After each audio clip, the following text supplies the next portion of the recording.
Okay, we're picking back up with Chapter 16 of Transformation of America. Operation Greenbacks for Wetbacks. My CIA mind controller, Alex Houston, and I boarded the Norwegian Caribbean Lines ship bound for Cozumel, Mexico, with a large black soft side suitcase packed full of cash and a proposal of prosperity from the United States. This proposal, programmed me by Vice President Bush, was supposedly initial diplomatic groundwork for the North American Free Trade Agreement, NAFTA. It was my it was my understanding then that the North American Free Trade Agreement was considered a significant step in implementing the New World Order through mind manipulation of the masses. According to Byrd, propaganda discussing the true purpose of NAFTA, including the concept of free trade, which was the United States and Mexican governments had long since shared. Free trade of child and adult mind control slaves, cocaine, heroin, and businesses has not so secretly proliferating for years. Oh, well, no. Everything is so closely spaced, excuse me. Where was it? Free trade of child and adult mind control slaves, cocaine, heroin, and businesses has been not so secretly proliferating for years. No, I got it right. My own father joined the run for the border via the U.S. State Department and Mexican subsidized business incentive and opened yet another branch of his United States Department of Defense given business in Mexico. This was a part of free trade agreement that I know personally has been operating smoothly from at least 1984. In an effort to maintain the illusion that the agreement would not create a negative economic imbalance between Mexico and the United States, tourist areas of Mexico were deliberately built up, enhanced, and Americanized with U.S. dollars. These funds were provided through CIA covert black budget operations of drug and slave trading, as well as directly through the Senate Appropriations Committee, of which Senator Robert C. Byrd is chairman as of this writing. I certainly do not purport to understand international business, nor have I attempted to educate myself through what I know to be propaganda slanted and filtered periodicals. How money interfaces in world markets has been well documented. For example, who supports whom in which financial endeavors is apparently far too complex even for BCCI attorneys and investigators to sort through. My personal perspective on Mexican, United States, and Saudi Arabian buildup of Mexico's economy is limited to my own experiences. My understanding is further affected by deliberate misinformation from the criminal perspectives of those who were in control of my mind's knowledge, base, and actions. From time to time, Senator Byrd used me as a robotic sounding board. He told me what he wanted me to hear, and this was structured more toward stroking his own enormous, warped ego than it was to educate me in world finance. Senator Byrd claimed the money game is simply a game of control, and lives by his adopted golden rule: he who holds the gold makes the rules. And Senator Byrd was in control of the United States funds. He held the purse strings of our country, so he was technically kind of in control.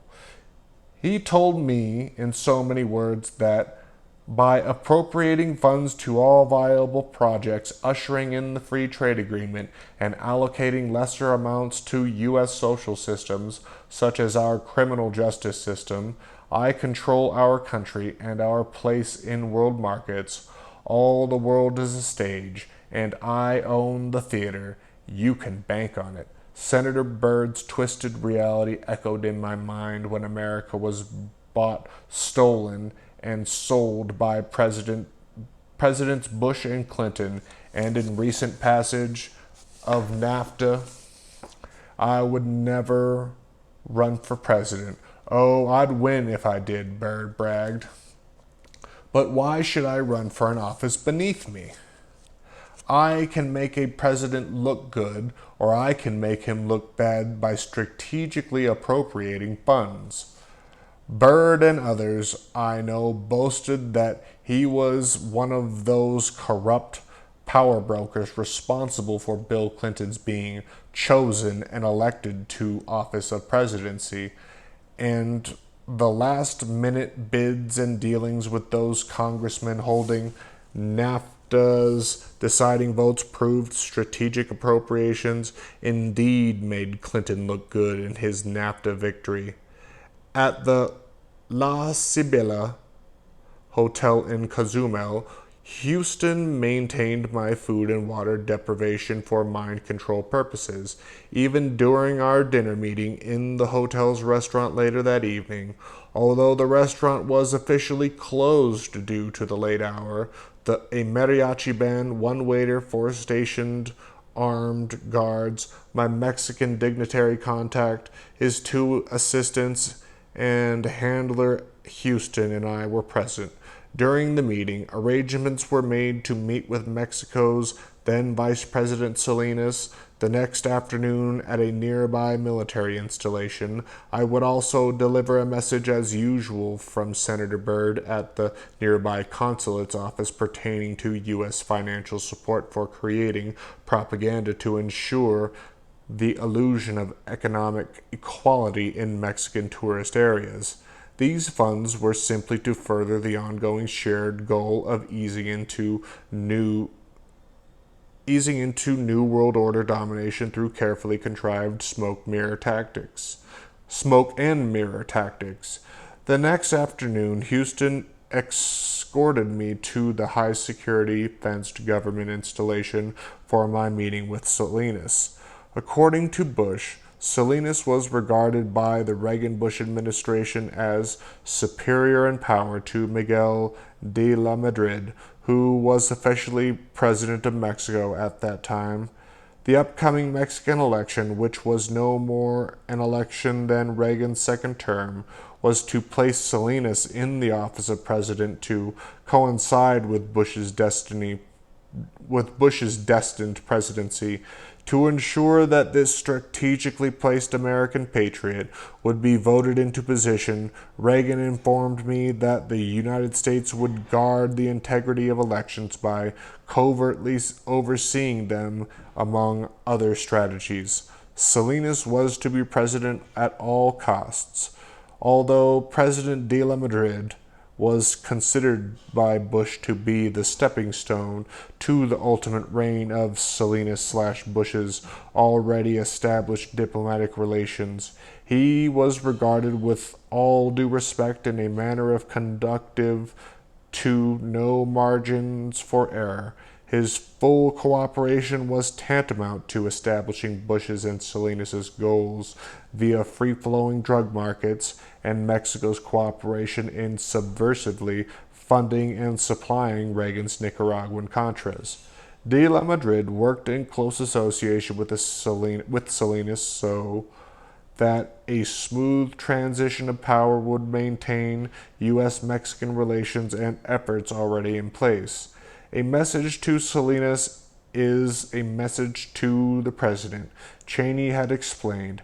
Not only would the message be relayed to de la Madrid, but for the most part Salinas was the one responsible for working with George Bush, since they would both come into power during the most critical point in the promotion of NAFTA, passing it by the American people and into law. President Reagan, Mexican President de la Madrid, Vice President Bush, and Mexican Vice President Salinas were all of one mind, one effort toward economic expansion and growth for our southern neighbors in the New World Order.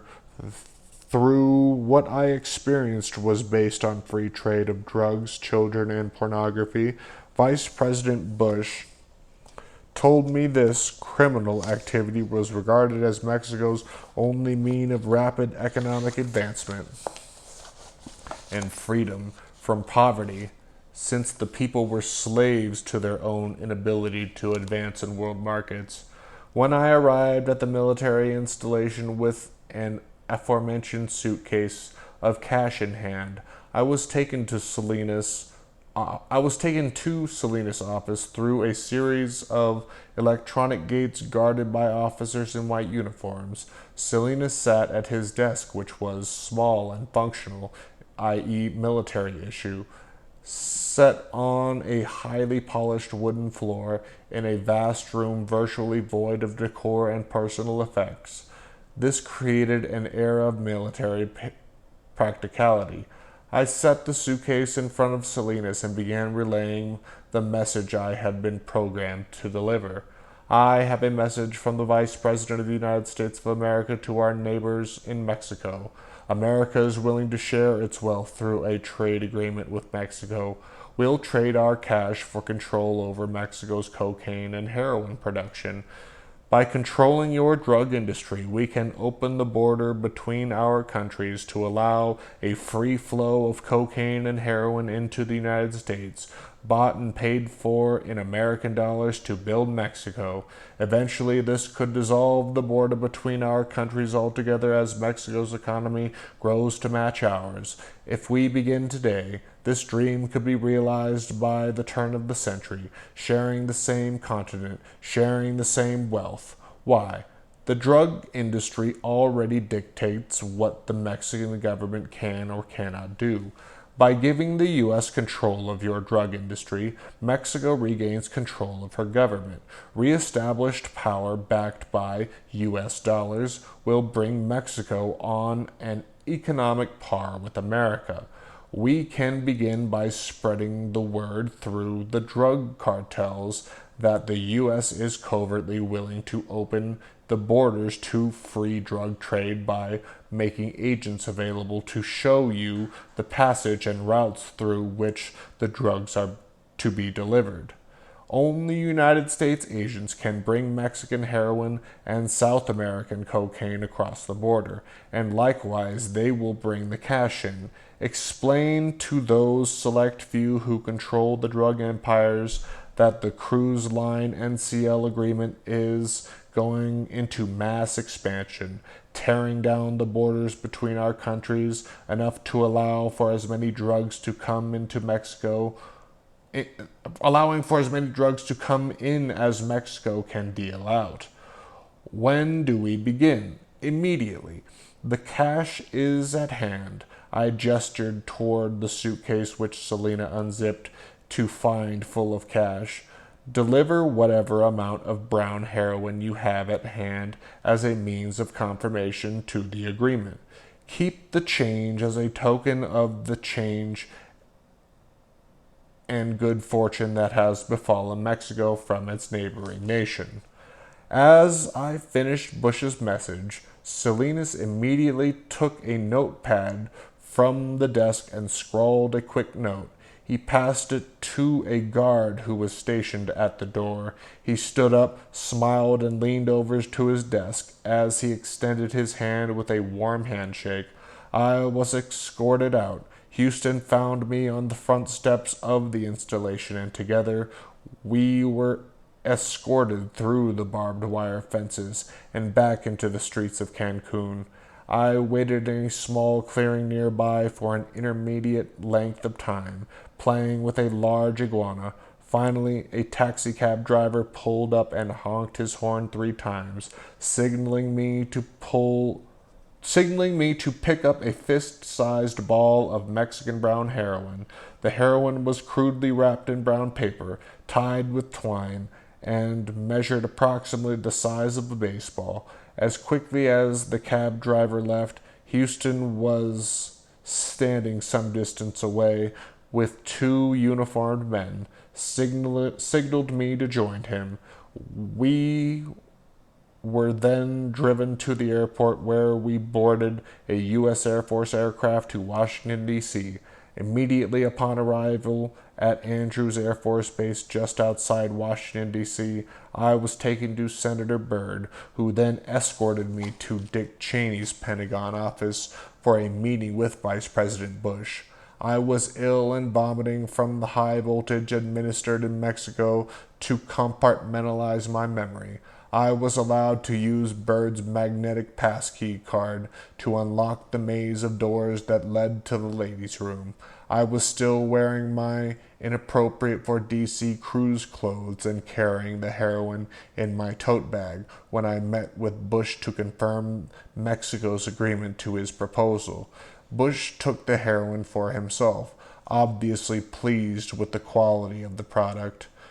Cheney laughed and told Bush he needed to confiscate the contraband.